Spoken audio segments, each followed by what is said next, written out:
Well, one of the things we really want to focus, though, on is the chance of thunderstorms. So if you're by water, you definitely want to get out of the way, especially with the thunderstorm activity that we've been seeing here lately. In fact, we have a severe thunderstorm warning in effect for parts of Alpine County. This is going to be in effect until 5:30. So anytime if you hear thunder roar, go indoors, not to mention the potential for hail and damaging lightning and some flooding on some of those local local roadways as well. Want to go back to some of the fires that we've been tracking. This is the lava fire started by lightning. This was the pyrocumulus forming earlier today. Looks like a thunderstorm cloud, but it is formed by the heat of the fire. Now over 18,000 acres that's been burning there, and you can see some of the smoke plume coming out from our satellite image just up to the north and east of that. The Tennant fire also growing, as well as the Salt fire north of I-5. So a lot of smoke. If you're headed up into the northern part of the state, it is just covered in smoke right now.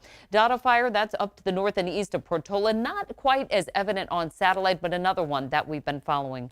In the Gilmore backyard, right now we've got sunny skies and that light breeze keeping us for the most part in the 80s today. 86 for Sacramento and 89 for Stockton. A little farther from that breeze, we're at 92 for Modesto, 94 for Marysville, and 82 with periods of thunderstorms for the Sierra Tahoe right now at 82 degrees. Though that thunderstorm risk all throughout the west, and of course most of us under the drought category will continue that through our Friday forecast. We'll be watching for new fire starts through, unfortunately, the holiday weekend. Something else we're going to be watching, Tropical Storm Elsa. This is way out in the Atlantic, but the reason why we're going to be watching it because it will be tracking all the way through Puerto Rico over towards Cuba as we head into the 4th of July weekend and even into the beginning of next week towards the tip of Florida. It is once again tropical season.